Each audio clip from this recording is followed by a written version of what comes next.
مولا کہوں تجھے، جب یہ تربیت گھر سے دی جائے گی تو پھر وہ دنیا کی جس یونیورسٹی میں مرضی چلا جائے اس کا ایمان نہیں ڈولے گا، کیونکہ اس کی تربیت ماں باپ نے اچھی کر دی ہے۔ بابا فرید اسی وقت پیدا ہوتے تھے جب مائیں نیک تھی۔ داتا علی اجمیری ایسے نہیں بن گئے، خواجہ معین الدین اجمیری رحمت اللہ علیہ ایسے ان کے نام نہیں روشن ہوئے۔ ان کی ماں کی سیرت دیکھو، انہوں نے اپنی ماں کی گود سے دین سیکھا ہے۔ ہاں جی، اگر مائیں شکر نیچے رکھے نا مسلح کے تو پھر کبھی بھول جائے تو پھر اللہ بھی پیدا فرما دیتا ہے۔ جس ماں نے فلم دیکھ کر بیٹے کو دودھ پلانا ہے تو پھر بیٹے نے سنگر ہی بننا ہے، اس نے اللہ کا ولی تھوڑا بننا ہے۔ ماں کی تربیت، جس طرح کہتے ہیں نا کہ ماں کے دودھ کا اثر اولاد کی ساری زندگی جو ہے وہ اس کا اثر رہتا ہے، اسی طرح ماں کی گود کی تربیت جو ہے وہ بچے کی ساری زندگی اس پر اثر رہتا ہے۔ ماں نے تربیت کرنی ہے۔ ایک اخبار میں ایک انٹرویو چھپا، ایک ڈاکو، بڑا مشہور ڈاکو تھا، یہ 2000 سے پہلے کی بات ہے، بڑا مشہور ڈاکو تھا۔ اس کو جیل میں بڑا مشکل سے، جس طرح ڈاکو ہوتے ہیں، انہوں نے پکڑا تو انٹرویوز کا اخبار میں شائع ہوا۔ انہوں نے پوچھا تو ڈاکو کیسے بنا؟ اس نے کہا مجھے ڈاکو میری ماں نے بنایا ہے، میری ماں نے مجھے ڈاکو بنایا ہے۔ تو لوگوں نے کہا وہ کیسے، تجھے ماں نے کیسے ڈاکو بنایا ہے؟ اس نے کہا میں بچپن میں سکول جاتا تھا، ایک دن میں سکول سے واپس آیا، مجھے بھوک لگی تھی تو کسی کی مرغی تھی، اس نے انڈا دیا ہوا تھا تو مجھے بھوک لگی ہوئی تھی، میں نے انڈا اٹھایا اور گھر لے کر گیا، میری ماں نے مجھے ڈانٹا نہیں۔ کہتا میرا دل تھوڑا چوڑا ہو گیا کہ مجھے تو کسی نے پوچھنے نہیں۔ کہتے اگلے دن میں پھر پوری مرغی اٹھا کے لے گیا تو مجھے کسی نے روکا نہیں۔ کہنے لگا اگر اس دن میری ماں مجھے روک دیتی تو آج میں اتنا بڑا ڈاکو نہ ہوتا۔ کیوں کہ ماں کی تربیت جو ہے وہی بندے کی ساری زندگی میں اثر رکھتی ہے۔ ماں جیسی تربیت کرے گی، اور حضور نے فرمایا ہے اپنی اولاد کی تربیت کرو، فرمایا اپنے نبی کی محبت سکھاؤ۔ اور دوسری چیز جو آج کا ہمارا موضوع ہے، اور اس محفل کو اسی لیے سجایا گیا ہے کہ ہم اپنی اولادوں کو بتائیں کہ جس طرح نبی سے محبت کرنی ہے اسی طرح حضور کی آل سے بھی محبت کرنی ہے۔ یہ سرکار نے فرمایا حبا نبیکم و حبا اہلی بیتی، اور کما قال، حضور نے فرمایا اپنے نبی کی محبت بھی سکھاؤ اور اپنے نبی کی آل کی محبت بھی سکھاؤ۔ یعنی نبی کی محبت بھی ایمان کے لیے ضروری ہے اور نبی کی آل کی محبت یہ بھی ایمان کے لیے ضروری ہے۔ اگر کوئی کہے کہ حضرت امام حسین رضی اللہ تعالیٰ عنہ کربلا میں جو ہے وہ تو حق پر نہیں تھے، یزید ٹھیک تھا، یہ دو شہزادوں کی جنگ تھی، تو وہ اس کی تربیت ٹھیک نہیں، وہ غلط ہے، کیونکہ حسین کے مقابلے میں کسی کو شہزادہ کہا جائے یہ ہو ہی نہیں سکتا ہے۔ حق پر حسین ہی تھے، اور حضور نے بتایا ہے کہ اپنی اولاد کی تربیت کرنی ہے، نبی کی محبت بھی سکھاؤ اور نبی کی آل کی محبت بھی سکھاؤ۔ اگر نبی کی آل کی محبت نہیں ہوگی تو پھر بندے کا ایمان کامل نہیں رہے گا۔ یہاں 20 حدیثیں جو ہے وہ میرے ذہن میں آ رہی ہیں، لیکن میں اپنی بات کو اختتام کی طرف لے کر جانا چاہتا ہوں اور ایک حدیث عرض کرنا چاہتا ہوں۔ سرکار نے فرمایا کہ اگر ایک بندہ کعبے کے سین میں بیٹھ کر ساری زندگی عبادت کرے لیکن میری آل کی محبت اس کے دل میں نہ ہو، وَهُوَ مَبْغُودٌ، فرمایا وہ بغض رکھنے والا ہے میری اہل بیت سے، تو فرمایا داخل النار، اتنی عبادت اور وہ بھی کعبے میں بیٹھ کر، فرمایا اس کے کام نہیں آئے گی۔ عبادت تھوڑی ہو میری آل سے محبت ہو،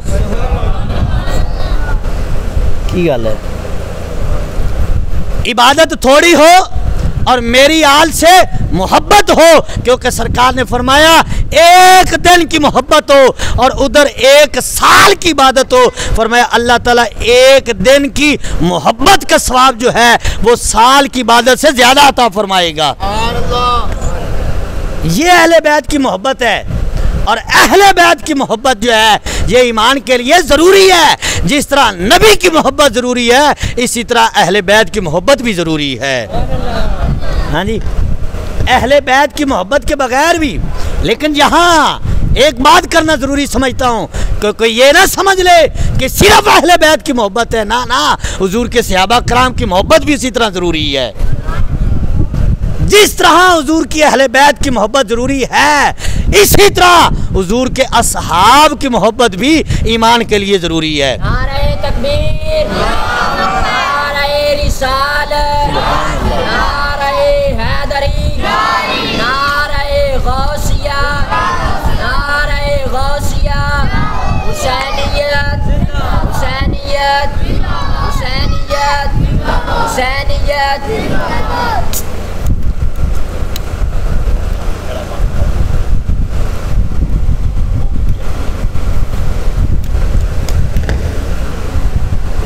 سرکار علیہ السلام نے فرمایا، آخری باتیں بالکل، میری محبت، یہ حدیث یاد کرنی ہے اور اس پر عمل کرنے کی کوشش کرنی ہے۔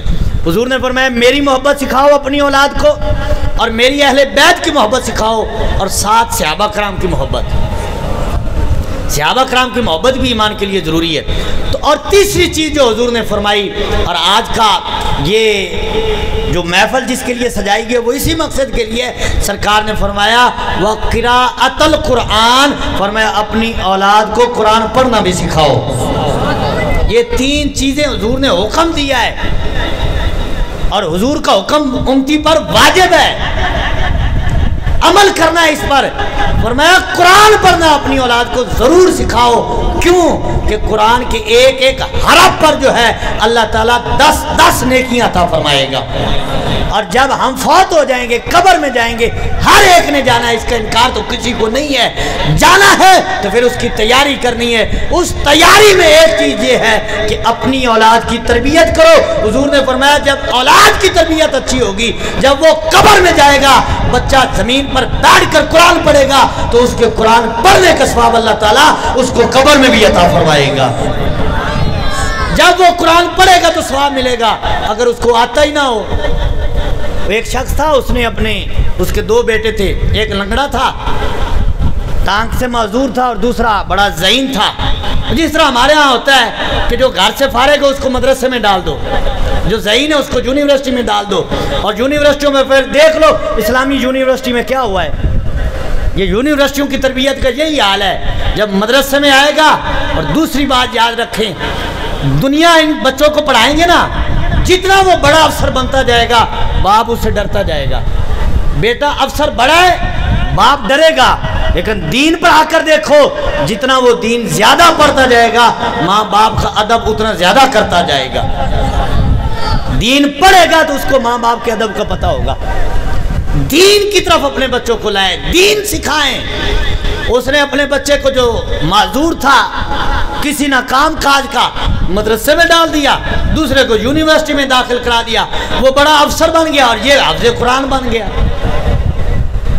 باپ فوت ہو گیا تو دونوں بیٹے قبر پر آئے تو اس نے قرآن کھول لیا اور اس نے انگریزی کی کتاب کھول لی۔ لوگوں نے کہا خیر ہے، تو انگریزی پڑھ رہا ہے، وہ تو چلو قرآن پڑھ رہا ہے، اسی کو سمجھ آتی ہے، تو انگریزی کی کتاب کھول کر کھڑا ہے، انگریزی کا کیا فائدہ ہوگا؟ تو اس نے کہا میرے باپ نے مجھے جو پڑھایا ہے میں نے وہی پڑھنا ہے، اس کو قرآن پڑھایا ہے تو وہ قرآن پڑھ رہا ہے۔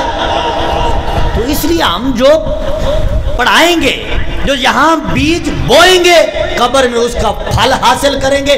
تو حضور نے فرمایا ان کو قرآن پڑھنا سکھاؤ، دین کا علم سکھاؤ، دین کا علم ان کو پڑھاؤ۔ اگر پورا عالم نہیں بنا سکتے تو کم از کم مدرسے کا ان کو منہ تو دکھاؤ۔ مدرسے میں ان کو جب بھیجو تو صحیح، کوئی 10 دن 20 دن 40 دن، تاکہ ان کو پتہ چلے کہ اللہ رسول کے فرمان کیا ہیں اور اللہ رسول نے فرمایا کیا ہے اور ہمیں ماں باپ کا ادب کرنا کیسے ہے۔ ہاں جی، تو یہ چیزیں جو ہیں یہ ہمارے لیے ضروری ہیں۔ وہ ایک شاہ صاحب ہیں، اور آخری بات کر کے ہم سلام پڑھتے ہیں، سمندری سے شاہ صاحب ہیں، سید زادے، ان سے ملاقات ہوئی تو وہ کہنے لگے ہمارے رشتہ دار جو نا وہ UK انگلینڈ وغیرہ ملکوں میں رہتے ہیں، تو کہتے ہیں انہوں نے ہمیں خود بتایا، کہتے ہیں کہ ہمارا بچہ جو ہمارے گھر میں LCD لگی ہوئی تھی اور کارٹون وغیرہ جو چیزیں اس پہ چلتی ہیں، کیبل لگی ہو، جو چیزیں وہ چلتی رہتی تھی، اور یہ غیر مسلم جو ہیں انہوں نے یہ کیبل نیٹ وغیرہ سے اپنا مذہب جو ہے نا مسلمانوں میں پورا ہی داخل کر دیا ہے۔ ہاں جی ہمارے بچے دن رات یہ چیزیں دیکھتے ہیں اور پھر اس پر عمل کرنے بھی لگ جاتے ہیں، وہ کام بھی کرنے لگ جاتے ہیں۔ بچے جب آپس میں گفتگو کرتے تو ویسی ان کی گفتگو بھی ہو جاتی ہے، بتوں کے نام لے رہے ہوتے ہیں، تو لہٰذا ہمیں اس پر بھی غور کرنا چاہیے۔ تو خیر اپنے بچوں کو مدنی چینل دکھائیں۔ کون سا چینل؟ مدنی چینل دکھائیں، اچھی تربیت ہوگی، گھر بیٹھے تربیت ہو جائے گی۔ شاہ صاحب فرماتے کہ ہمارے رشتہ دار انہوں نے بتایا وہ LCD ٹی وی وغیرہ لگا ہوتا وہ سارا دن دیکھتا رہتا، تو کہتے ایک دن ہم نے دیکھا کہ ہم بازار گئے تو ہمارا بچہ جو ہے نا وہ بازار میں مورتی بنی ہوئی تھی تو اس کو ہاتھ جوڑ کے کھڑا ہوا ہے۔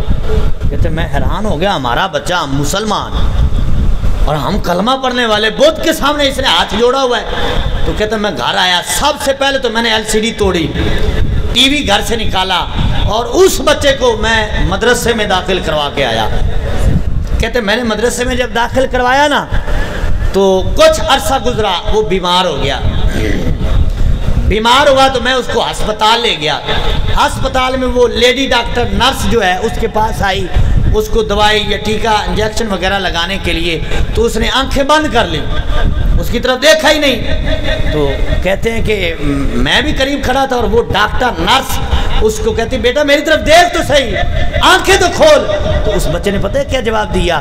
پہلے وہی بچہ بت کو ہاتھ جوڑے کھڑا ہے، اس بچہ جب مدرسے میں گیا تو اس ڈاکٹر کو پتہ ہے کیا کہتا ہے؟ کہتا ہے تو نامحرم ہے اور تیری طرف نظر کرنا مجھے گناہ ہوتا ہے۔ تو تربیت کا اثر فوراً جو ہے اس کی طبیعت میں آ گیا۔ تو اپنی اولاد کی تربیت جو ہے وہ ضروری ہے، اس پر غور کریں اور غور کرنا ہے۔ اگر کریں گے تمہاری دنیا بھی سنور جائے گی اور آخرت بھی سنور جائے گی۔ اور اس حدیث کو ایک بار میں دہرا دیتا ہوں تاکہ ہمیں پھر یاد ہو جائے۔ سرکار نے فرمایا اولاد کو 3 چیزیں سکھاؤ، اپنے نبی کی محبت سکھاؤ، اولاد کی محبت سکھاؤ اور قرآن پڑھنا سکھاؤ۔ اپنے بچوں کو مسجد میں بھیجیں۔ ماشاءاللہ علامہ قاری علی حسنین صاحب بڑی محنت کرتے ہیں اور یہ دورہ انہوں نے ماشاءاللہ پڑھایا ہے اور امتحان بھی دلوایا ہے۔ کچھ بچے جو ہیں وہ پاس بھی ہوئے ہیں، انہوں نے نمبر بھی حاصل کیے اور ان کو انشاءاللہ تعالیٰ سندے بھی مدرسے جو ہیں قاری کورس کی جو ہیں وہ مدرسے کی طرف سے دی جائیں گی۔ بڑی محنت کرتے ہیں، اپنے بچوں کو یہاں بھیجیں۔ بچوں کو تعلیم قرآن کا تعلیم جو ہے، ہم سکول کی تعلیم پر لاکھوں روپیہ خرچ کر دیتے ہیں اور قرآن فی سبیل اللہ پڑھایا جاتا ہے، ہماری توجہ پھر بھی نہیں ہوتی۔ کوشش کریں، اللہ تعالیٰ عمل کی توفیق عطا فرمائے۔ آمین وما علیہ الا البلاغ۔